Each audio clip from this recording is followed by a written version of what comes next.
जुड़े हमारे साथ, सब्सक्राइब करें त्रिशूल ज्ञान। आज हम जानेंगे भगवान श्री कृष्ण के वो 4 महान उपदेश के बारे में। इसे एकाग्र होकर ध्यान से सुनिएगा, हमारा जीवन बदल देगा। वीडियो में आगे बढ़ने से पहले आपने अभी तक हमारे इस चैनल को सब्सक्राइब नहीं किया हो तो आपसे निवेदन करते हैं आप सब्सक्राइब कर ले।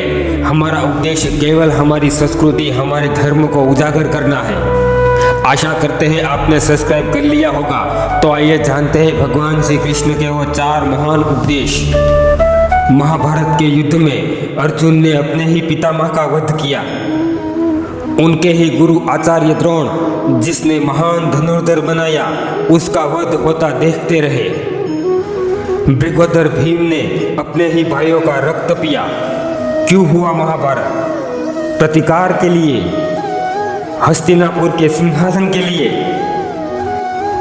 नहीं, उसका प्रतिकार अन्याय के लिए था, गलत व्यवहार के लिए था। भगवत गीता हमें यह सिखाती है कि किसी का गलत व्यवहार कभी सहन नहीं करना चाहिए, चाहे वो छोटा हो या बड़ा, अपना हो या पराया। श्री कृष्ण कहते हैं यहाँ कोई छोटा बड़ा नहीं है, कोई अपना पराया नहीं है। जो आपके साथ गलत व्यवहार करे, आपके साथ अन्याय करे, तो वो कैसे अपना हो सकता है? अपना तो वो होता है जो आपकी हर परिस्थिति में आपका साथ दे, आपके साथ कंधे से कंधा मिलाकर खड़ा रहे, कभी आपके साथ अन्याय ना करे। इसलिए आप गलत व्यवहार या अन्याय को कदापि सहन ना करें, चाहे वो आपसे बड़ा हो या किसी आपका अपना ही क्यों ना हो। जितना आप सहन करोगे उतना ही आपके साथ गलत व्यवहार और अन्याय करेगा। श्री कृष्ण का यह उपदेश सदा स्मरण रखना, किसी का अन्याय, किसी का गलत व्यवहार कभी मत सहना। महाभारत के युद्ध में अर्जुन अपनों को मरा देखकर दुखी होने लगा और शोक व्यक्त करने लगा। तब श्री कृष्ण ने कहा, अर्जुन, यह सब देखकर तुम क्यों दुखी होते हो? तुम्हारे बस में कुछ भी नहीं है। जो हो रहा है और जो होने वाला है वो होकर ही रहेगा। इसलिए तुम दुखी मत हो, बस धर्म के साथ कर्म करते रहो, और जो बीत गया है उसे देखकर दुखी मत हो। भगवत गीता हमें यह सिखाती है कि जो चला गया है उसका कभी दुख मत करो, और जो आने वाला है उसकी बिल्कुल भी चिंता मत करो। वर्तमान में जीना सीखो, भूतकाल को भूल जाओ, भविष्य की चिंता त्याग दो। अधिकतम व्यक्ति जो बीते हुए समय को सोच सोच के दुखी होते रहते हैं और भविष्य की चिंता करते रहते हैं और वर्तमान जीवन को दुखों से भर देते हैं। श्री कृष्ण कहते हैं, भूतकाल को भूल जाओ, भविष्य की चिंता त्याग दो और वर्तमान का आनंद लो, क्योंकि जो बीत गया है वो वापस नहीं आ सकता, और जो आने वाला है उसे हम रोक नहीं सकते। इसलिए व्यर्थ में दुखी मत हो। जिस पल हम जीते हैं वही पल हमारा है। इसलिए वर्तमान में जीना सीखो और सदा आनंदित रहो। भय रहते कोई कार्य करते हैं वो कभी नहीं सफल होता।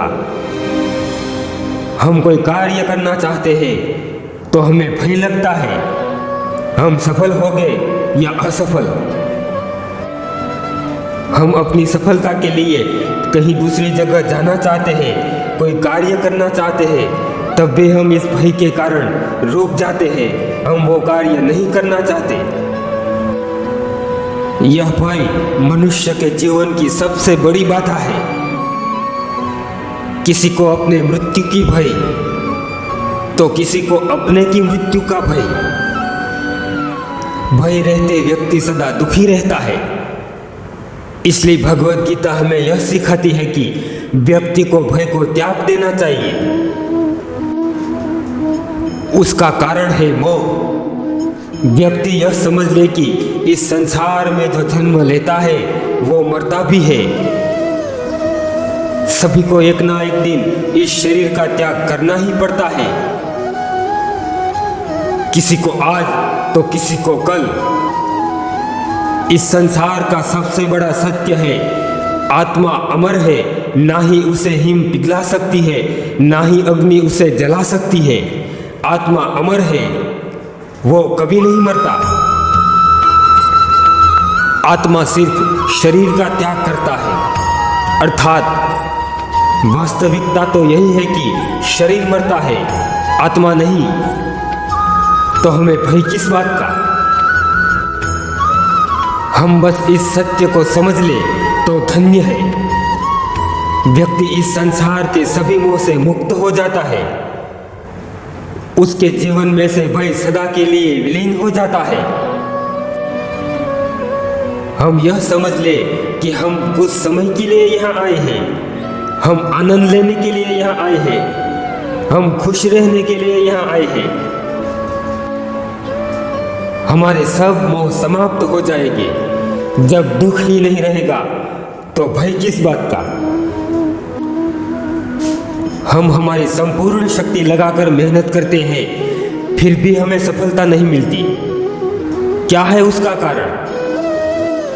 हम जो कार्य करते हैं उस कार्य में कुछ कमी रह जाती है, कुछ अधूरे रह जाते हैं, फिर हम उस कार्य को अधूरा छोड़ देते हैं, फिर हम कुछ दिन बाद किसी दूसरे कार्य में जुड़ जाते हैं। हमें लगता है कि हम जो कार्य करते हैं उसमें हम जल्द ही सफल हो जाएं। हमारा मन हमारे नियंत्रण में नहीं होता, हमें सफलता होने की बहुत जल्दी होती है। भगवत गीता हमें यह सिखाती है कि व्यक्ति को अपना मन और विचार को नियंत्रण में रखना चाहिए। व्यक्ति जो करना चाहता है वो उनसे नहीं हो पाता, और जो नहीं करना चाहता वो उनसे हो जाता है। इसलिए व्यक्ति सदा बेचैन रहता है, उसे शांति प्राप्त नहीं होती। श्री कृष्ण कहते हैं व्यक्ति को मन विचार को सही दिशा में ले जाना होगा, और वो एक दिन का काम नहीं है। व्यक्ति मन विचार की गुलामी का त्याग नहीं करता तब तक मन विचार नियंत्रण में नहीं आ सकता। जीवन भर इधर उधर दौड़ता रहता है, किस लिए? भौतिक सुखों के लिए। सुखी परिवार हो, घर हो, साधन संपत्ति हो, फिर भी व्यक्ति के मन में संतोष नहीं होता, सदा दौड़ता रहता है, जिसके चलते मन हृदय को शांति नहीं मिलती। अपने मन और विचार को नियंत्रण करने के लिए व्यक्ति को मेहनत और परिश्रम करके जो प्राप्त होता है उसे संतोष रहना चाहिए। दोस्तों, आप यहाँ तक हमें सुन रहे हो तो आप कमेंट करके ज़रूर बताना आपको इन बातों से क्या सीख मिली। और अभी तक आपने हमारे इस चैनल को सब्सक्राइब नहीं किया हो तो सब्सक्राइब कर लेना। जय श्री राम, ओम नमः शिवाय, राधे राधे।